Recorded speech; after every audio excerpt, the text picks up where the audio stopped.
सभी साथियों को नमस्कार। देखिए साथियों, आज के इस सेशन में हम हिंदी व्याकरण से संबंधित कुछ महत्वपूर्ण ऑब्जेक्टिव क्वेश्चंस पर चर्चा करने वाले हैं। टॉपिक रहेगा वर्ण विचार। फर्स्ट क्वेश्चन है, रचना की दृष्टि से भाषा की लघुतम इकाई है ध्वनि, वर्ण, पद या वाक्य। रचना की दृष्टि से भाषा की लघुतम इकाई इन चारों विकल्पों में से कौन सी है? देखिए, इस प्रश्न का ऑप्शन नंबर सेकंड सही हो जाता है, वर्ण। देखिए, इस प्रश्न में दो कंडीशन है। अगर प्रश्न इस प्रकार से होता कि भाषा की लघुतम इकाई कौन सी है, तब उत्तर हो जाता ध्वनि। लेकिन यहाँ पे रचना शब्द दिया है, यानी लिखित इकाई पूछ रहा है।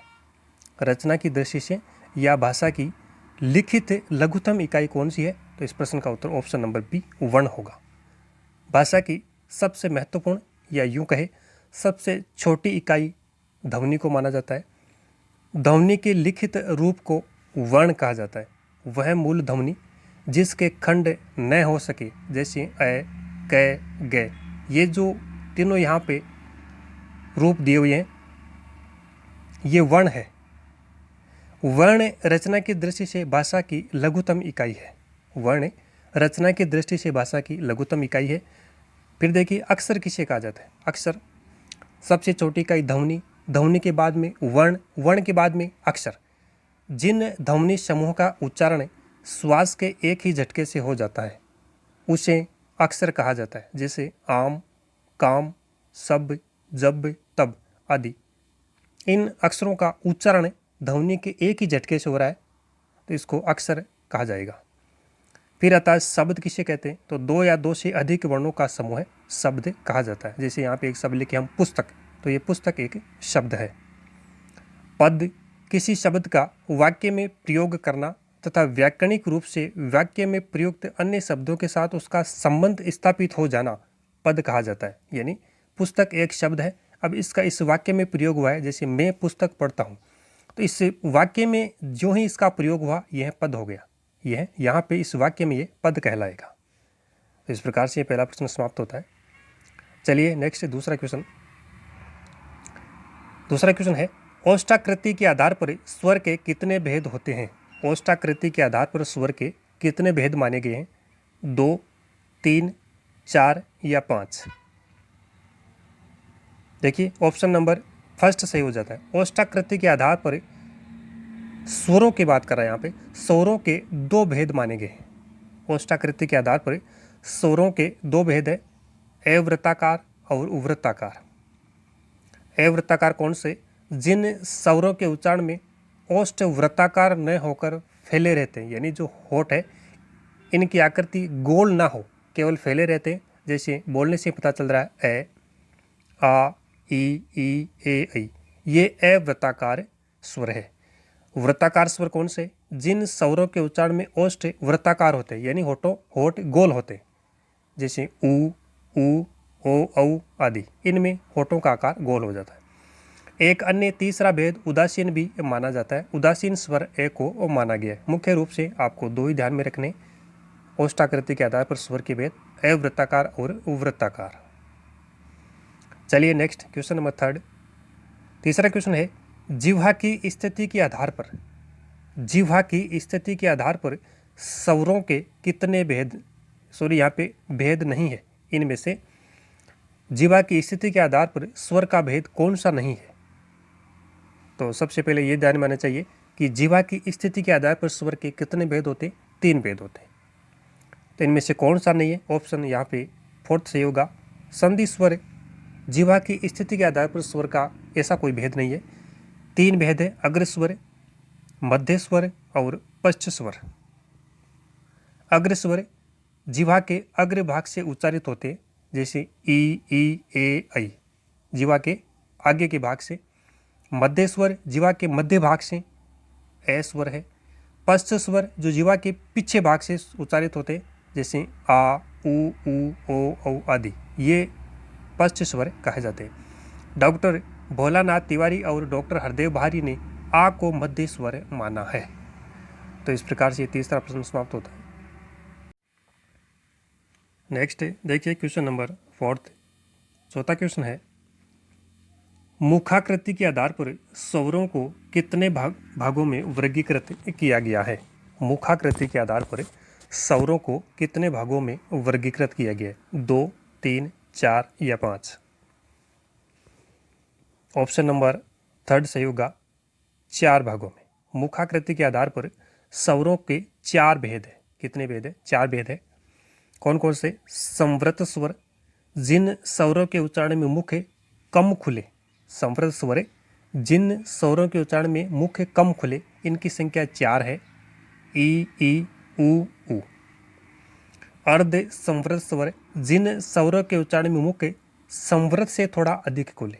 संवृत स्वरों से थोड़ा मुख अधिक खुले, वो कहलाते हैं अर्ध संवृत स्वर। इनकी संख्या 2 है, ए और ओ। तीसरा है विवृत स्वर, जिन स्वरों के उच्चारण में मुख अधिक खुले। आ एकमात्र स्वर है आ, विवृत स्वर। फोर्थ है अर्ध विवृत स्वर, जिन स्वरों के उच्चारण में मुख विवृत से थोड़ा कम और अर्ध संवृत से थोड़ा अधिक खुले। इनकी संख्या 3 है, ए, आई और औ। नेक्स्ट है क्वेश्चन नंबर 5वां। देखिए, निम्नलिखित में से सजातीय वर्ण नहीं है, यानी सवर्ण कौन सा नहीं है? सजातीय वर्ण कौन सा नहीं? इनमें से चारों में से देखिए, ए, आ, ई, उ, ए, ऐ। चारों में से सवर्ण कौन सा नहीं है?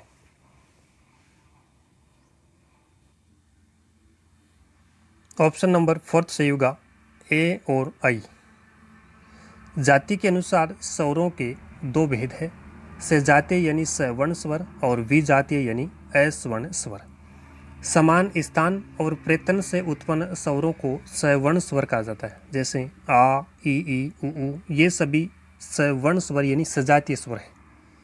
फिर देखिए, विजातीय स्वर असमान स्थान और प्रेतन से उत्पन्न स्वरों को अस्वर्ण स्वर कहा जाता है।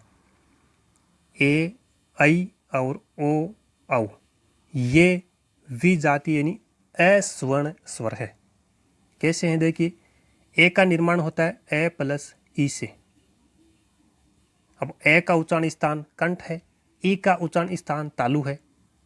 ई का उच्चारण स्थान तालु है, तो दोनों का उच्चारण स्थान हो गया कंठ तालु, यानी असमान है। इनका उच्चारण स्थान असमान है, तो ये एक विजातीय स्वर की श्रेणी में आएंगे। तो इस प्रश्न का ऑप्शन नंबर 4 सही हो जाएगा। नेक्स्ट देखिए क्वेश्चन नंबर 6।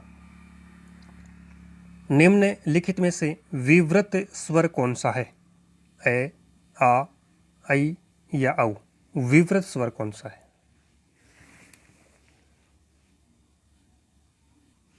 ऑप्शन सेकंड होगा आ। आ विवृत स्वर है।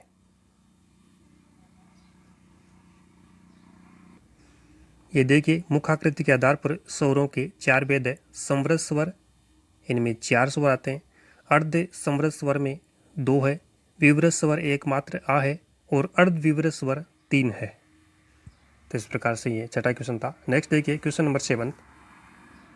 7वां क्वेश्चन है, निम्नलिखित में से कौन सा कथन सही नहीं है?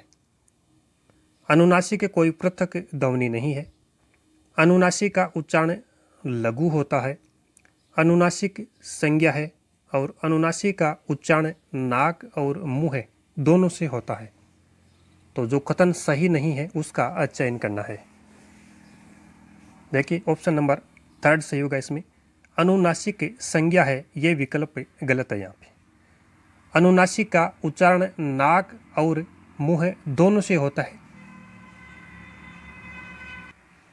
लेकिन अनुनासिक एक विशेषण होता है। अनुनासिक विशेषण होता है, संज्ञा नहीं। अनुस्वार संज्ञा होता है, अनुस्वार संज्ञा होता है। तो 3rd ऑप्शन इसमें सही होगा।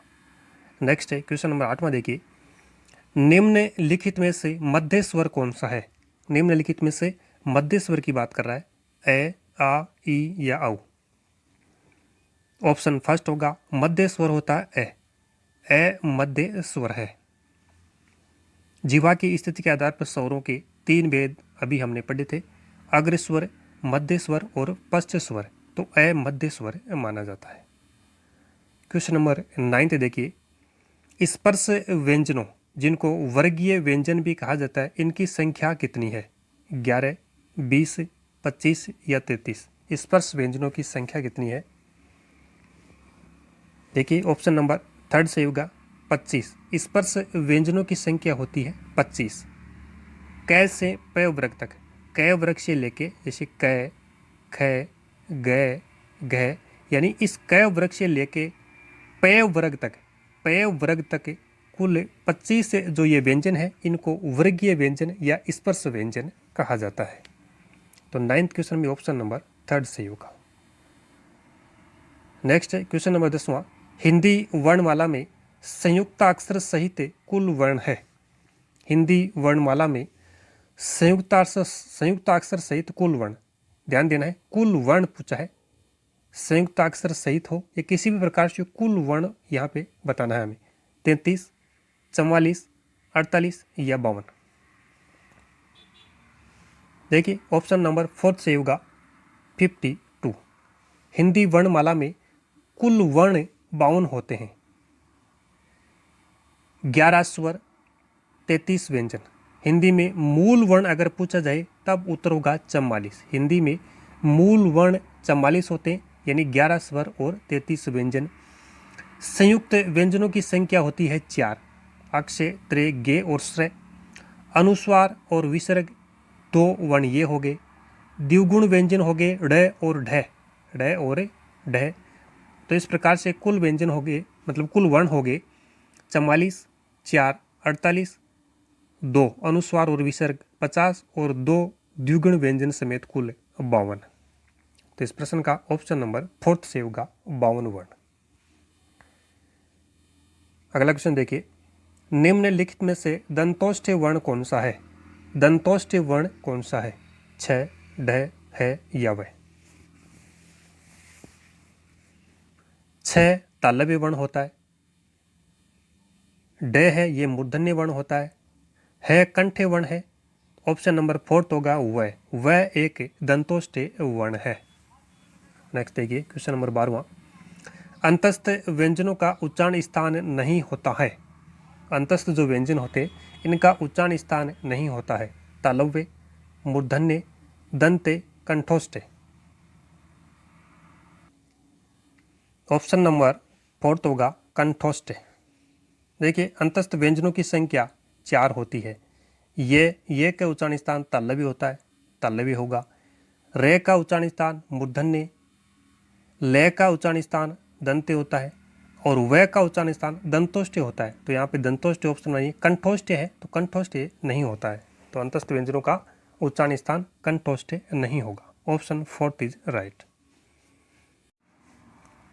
नेक्स्ट क्वेश्चन नंबर 13वां देखिए, द्विगुण व्यंजनों का उच्चारण स्थान होता है। द्विगुण व्यंजन कौन कौन से? ड और ढ। तो इनका उच्चारण स्थान होता है कंठे, तालव्य, मूर्धन्य या ओष्ठ।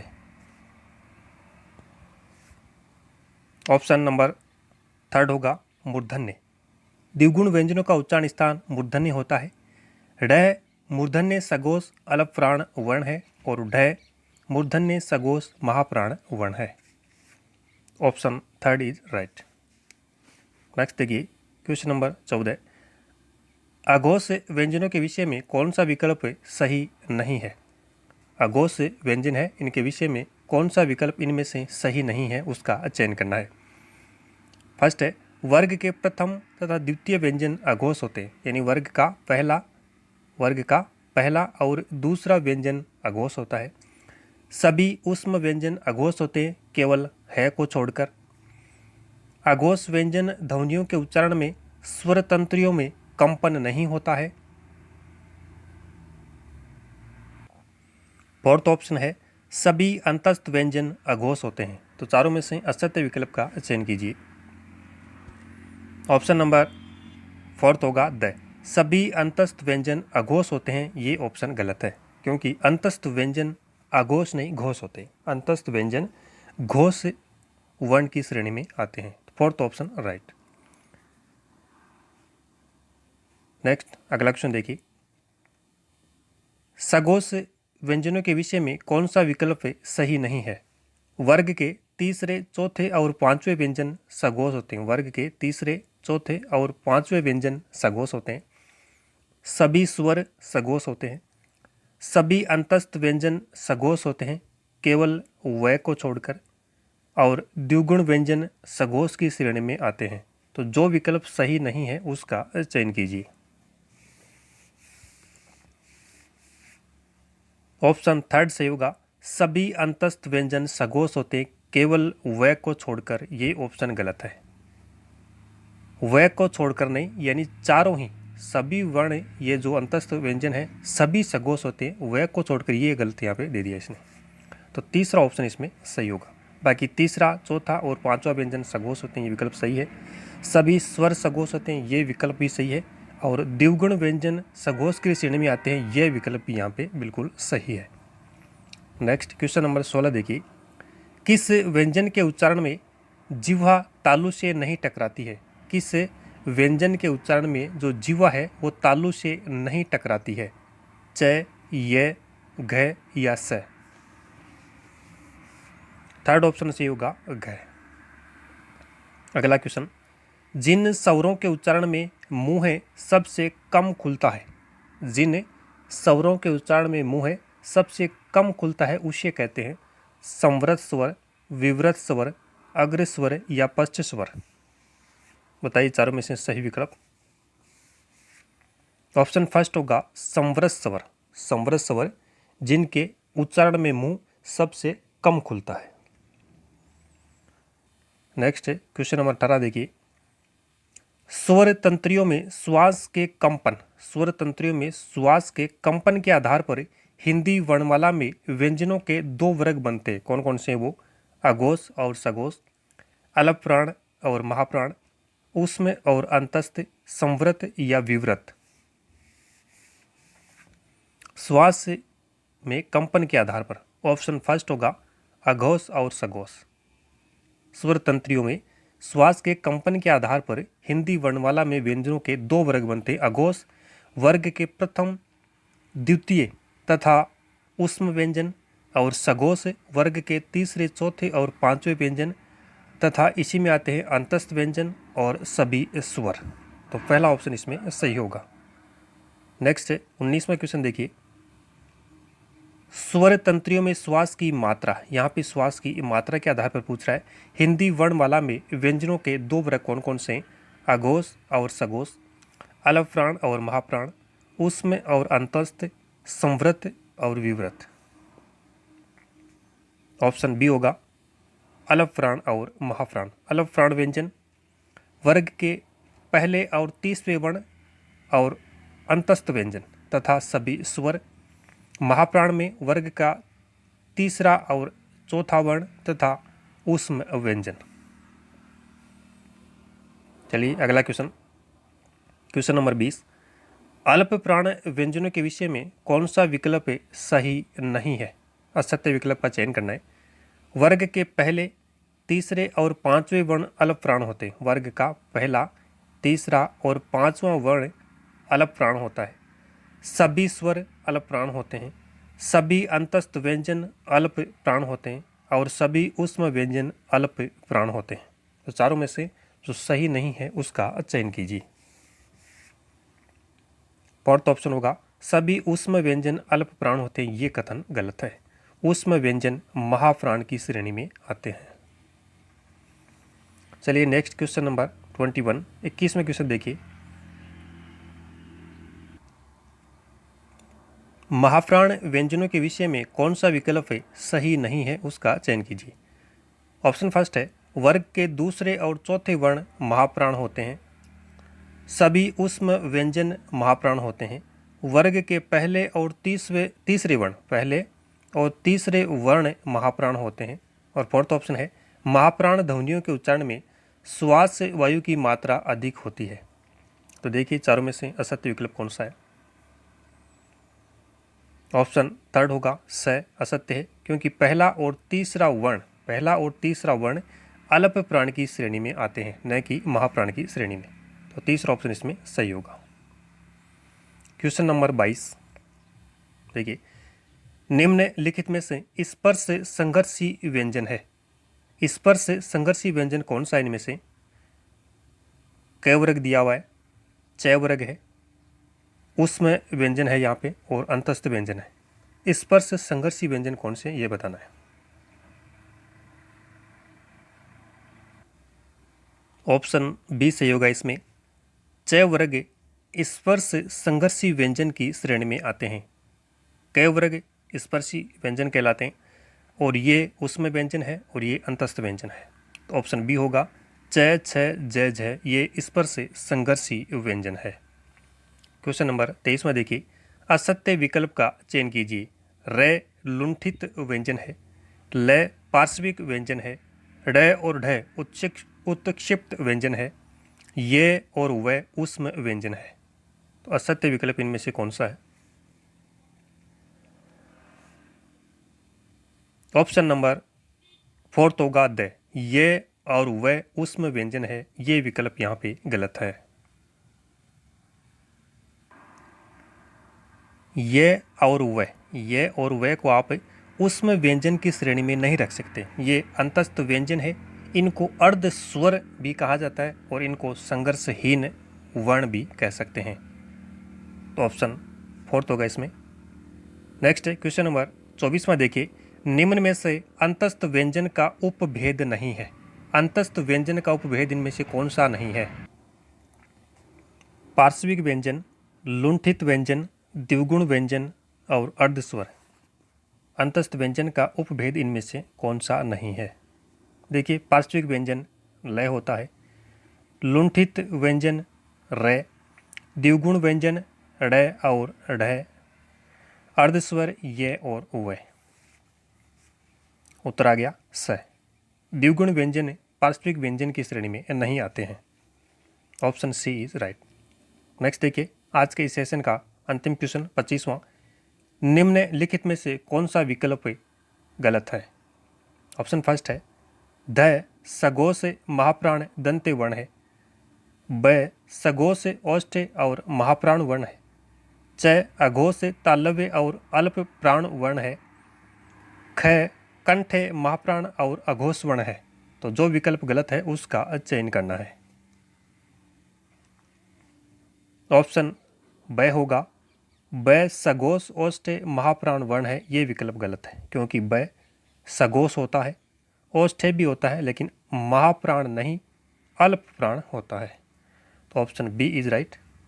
आज के सेशन में इतना ही, मिलते हैं एक नेक्स्ट वीडियो में, तब तक के लिए धन्यवाद।